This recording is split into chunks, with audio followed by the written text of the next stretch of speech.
And welcome back at the new episode. Here we go again. In the last episode we bought the John Deere, we bought the John Deere seeder, and now we're going to bring it over to the soybean field on top of the map, where we will re-drill it, probably with soybeans. But first get me some seeds and fertilizer. How much should we get? One should be enough for the re-drilling.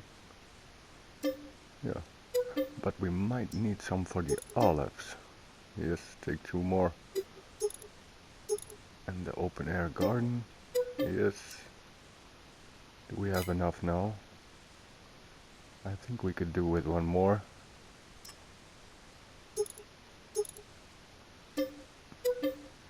Yes, that should be enough. Now continue to the fertilizer. We should get 2 at least. Yeah, 3 would be ideal, but we're lacking the money. So we have to divide the 2 against over the 3 gardens. So they all get 2/3. Yeah, that will be sufficient for now. Because they don't use the fertilizer and seeds very much. I will show you later and explain it a bit. First get this seeder filled up.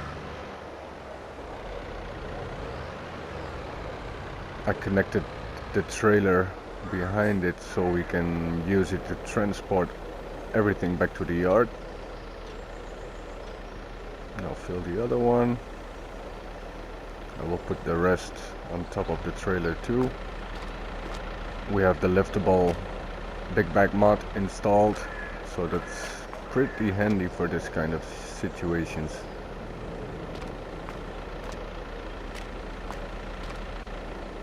But then you only have to remember to buy the liftable ones, or else you still cannot lift them.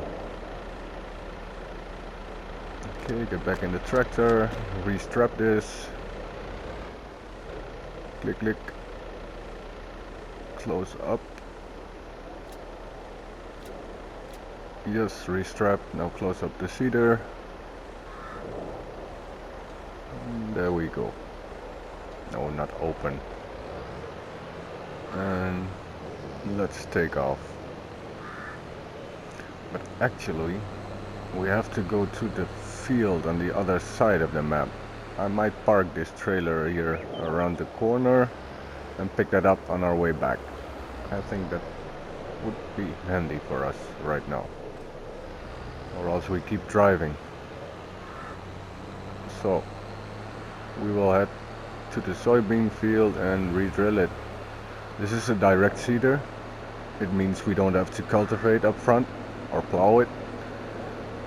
So that will also be very convenient, a time saver. See you over there.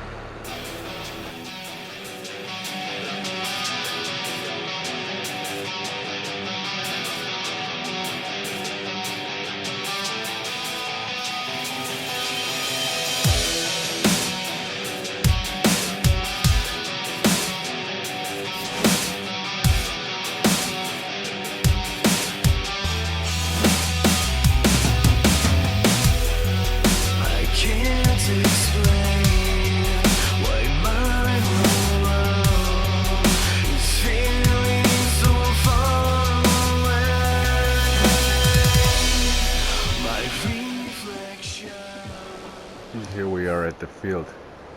Let's get cracking as fast as possible. We want to get this done in the morning,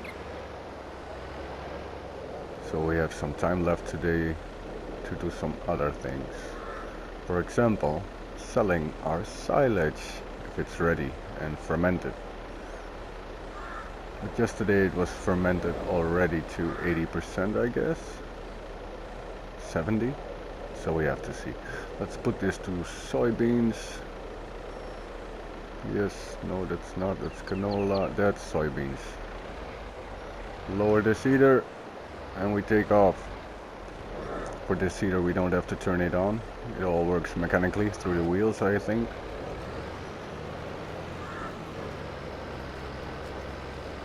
And there we go. Oh, that's a nice speed.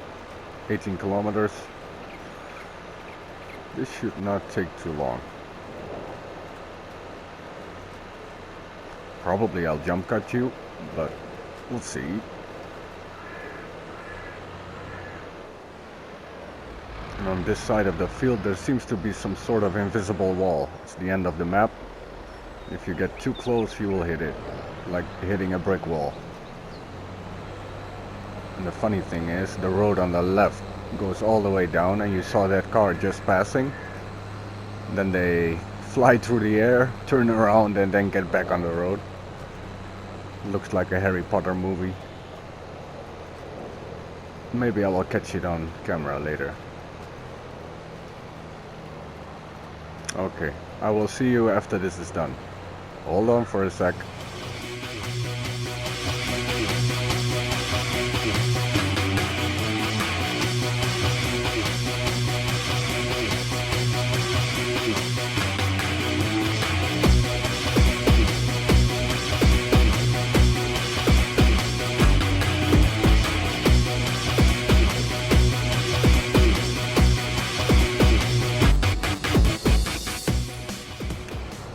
And here we are at the final piece.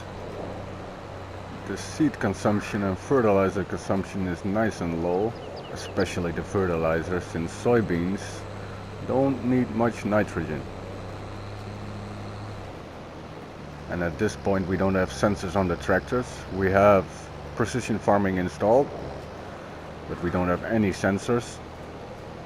So I guess it's doing an automatic fertilization rate, but I don't know if that is the correct one. But at this point in the game I don't really care, we're surviving. We will get all these things straightened out after we have some money, some property, and got all business running. We don't have time to be pretty when we're looking for money. Unless you're in certain types of jobs, but I won't go further into that. Let's finish off these last pieces. You always miss a strip here and there. It's actually a funny thing. I'm so used to using workers and they are always with these nice straight lanes. But now in a survival game I have to do all the work myself. And then I see how convenient the workers are. Well, that's done. Let's park this cedar. Well, actually park it here, because we only use it here right now. The other one is a grass field. It's already regrown and ready to harvest actually. But we will only use the seed drill here for now, so we might park it over here. Just on the boundary of our property. My neighbor won't mind. And let's head back. Well, that was a nice quick job. Still not 11 o'clock. See you there.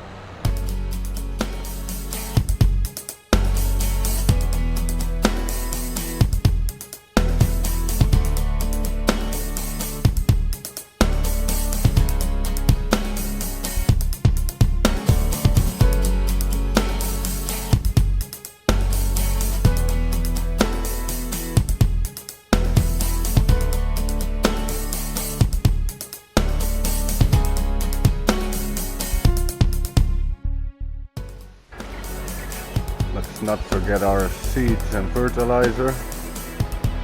Get this connected, backed up, back that up. And then we will continue our speed up. See you over there.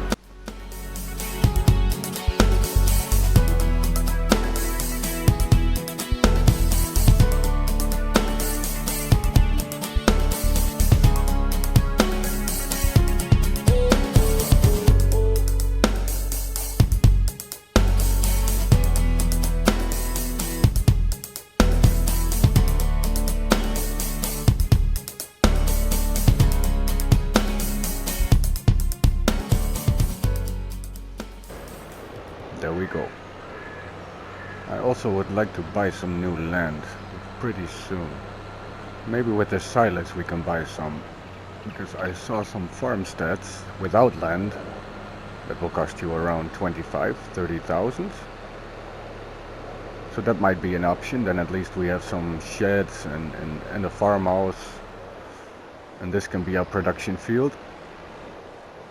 But before we come to that, let's boost these productions. We will get the seeds filled up, we will get the fertilizer filled up, well, not filled up, but divided for what we have here on the trailer. And they don't consume much. I will explain in a minute. But then we can run multiple productions at a time, because only on water they will run on 1,500 liters of olives a day. This production will add 3,000 liters a day, so both olive trees can run on 4,500 liters each day. So that will be 9,000 liters of olives at an average price of 1,500. So that will be around 15k each month. It's not a huge amount, but these are the amounts you just need to get by. If it's trickling in from all sides, then you get some decent payment. Get this seed back into the open air garden. For the open air garden, we might choose another production in the future, another product. For example, we could do sunflowers, and if we have an oil factory, there's some small oil productions, I guess. Again, it's not fast, it's not much each month. We progress 1 month per day, but it will be another amount adding to the total. Get 2/3 in here. Get the other third of the bag in this olive. Then we will give 2/3 to the open air garden and the other third to the olive that just received 1/3. Not third. Well, they could also do with some thirds. They have an option for manure. Yeah, but we're wondering now. Yes. Seeds. Where could I put that? Doesn't matter really. It's the leftover bag. Let's save the game here and let's check our productions. As you can see, the olives on regular water have 24 cycles a day. This one has 48. It only uses 48 seeds and 48 fertilizer a day, but it produces 48 times 64 olives. And if I'm correct, that's 3,000. So we will start it up on both trees. The fertilizer and seed consumption is really low, so that will go a long way. But it will produce so much extra money. We have the lettuce producing. I think I will turn on the lettuce with the seeds and solid fertilizer for now.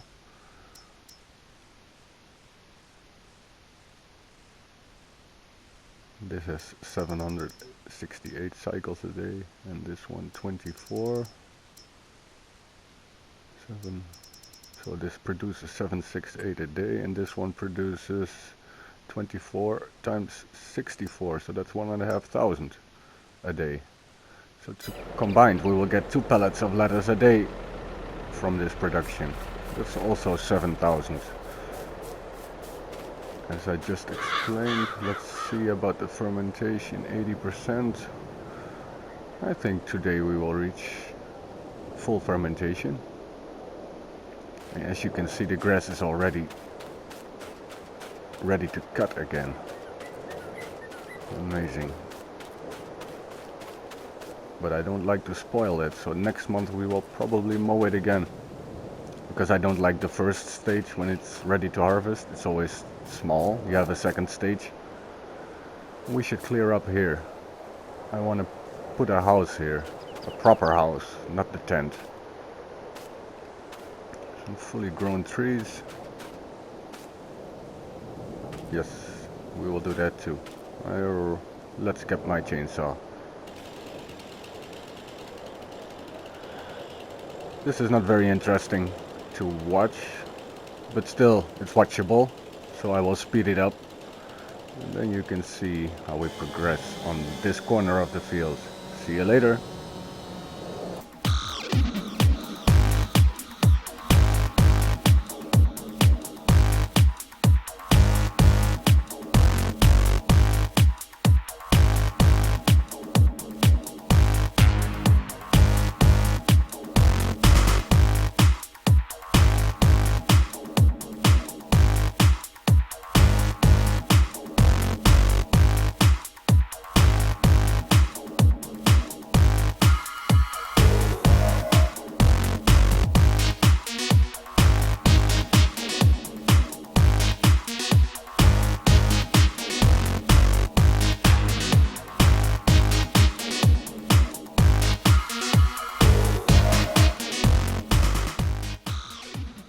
So we got the trees cut up.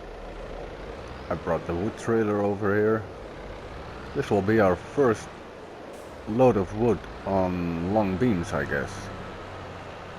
Or the long trunks.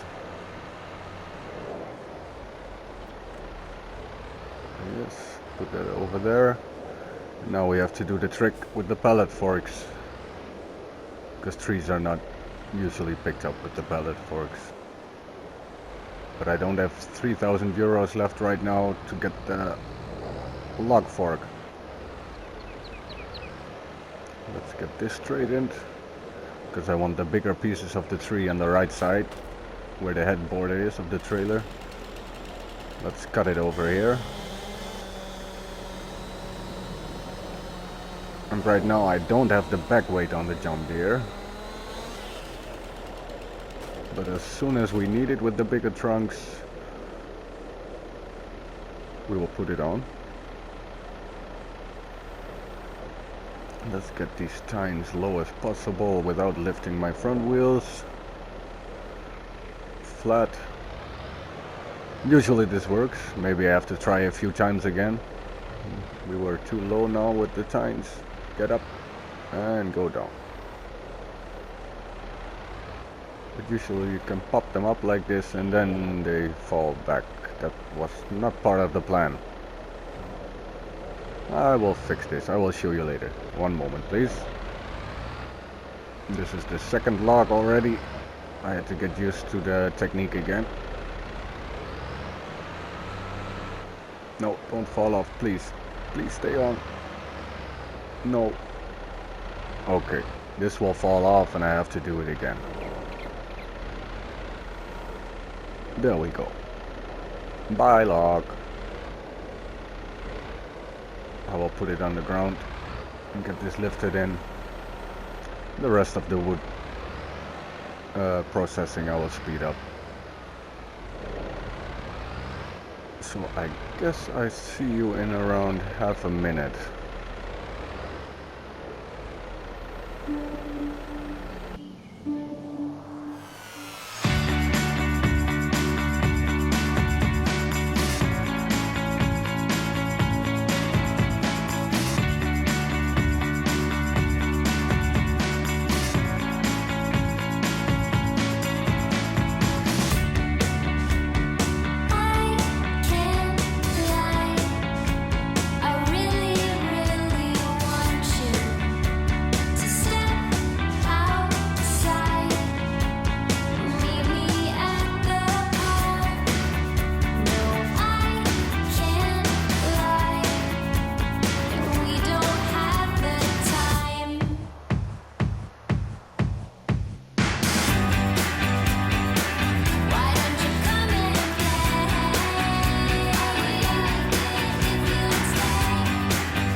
Put this on by hand.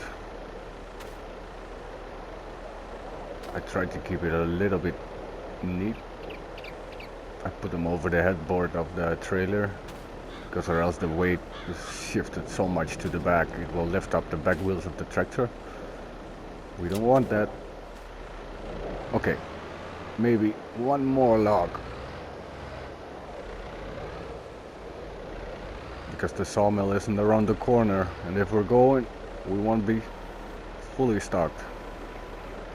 But it seems to be getting too high for the front loader as well, because then you cannot get the tines rotated enough down to get the log to roll off. But it's on. Perfect. Well, I might do another one. As I said, I might do another one. And as you can see, the back weight's on. This log was a little bit too heavy. It's also a little bit longer. We're getting lazier over time. Come on. A little bit higher. Just shake it off.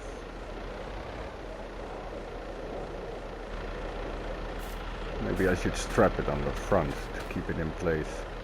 Don't strap it too close to the fork, or else you will connect the fork to the trailer also. It happened to me so many times. What I usually do, I just take the fork with me to the sawmill. I disconnect it from the tractor because I don't even start with unstrapping, restrapping, etc. Let's get this attached. For this trailer, it attaches through the weight pretty well. I think it has to do with the hitch and the type of trailer. If it's underneath the weight or in the weight. Well, we are on our way. Let's see if we can manage uphill here. Here we go. Running start. 3 kilometers, 5 kilometers an hour. Yeah, it's shifting some gears. I drive in automatic, so in manual it could maybe do better. But if it's managing in automatic, I like it.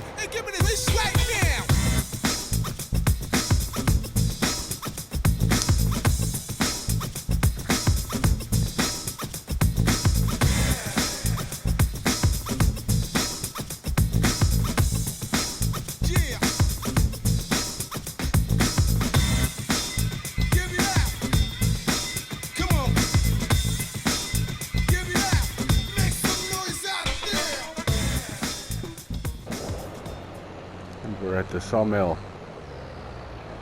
Let's make this. No, it cannot make it.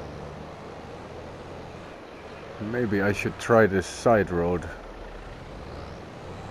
It has the same elevation eventually, but it's smeared out over a longer distance, so you get a little bit less of a slope. Let's try that.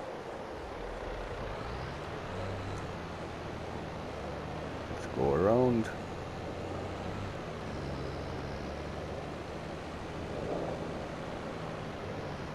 Because in the corner of the fence there's a small opening. Through there a tractor and a trailer will just fit.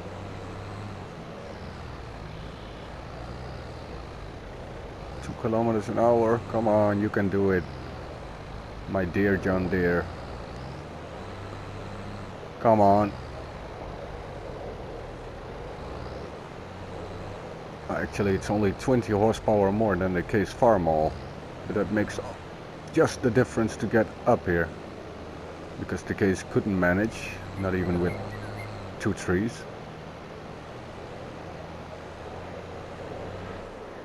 Might has to do with the torque ratios.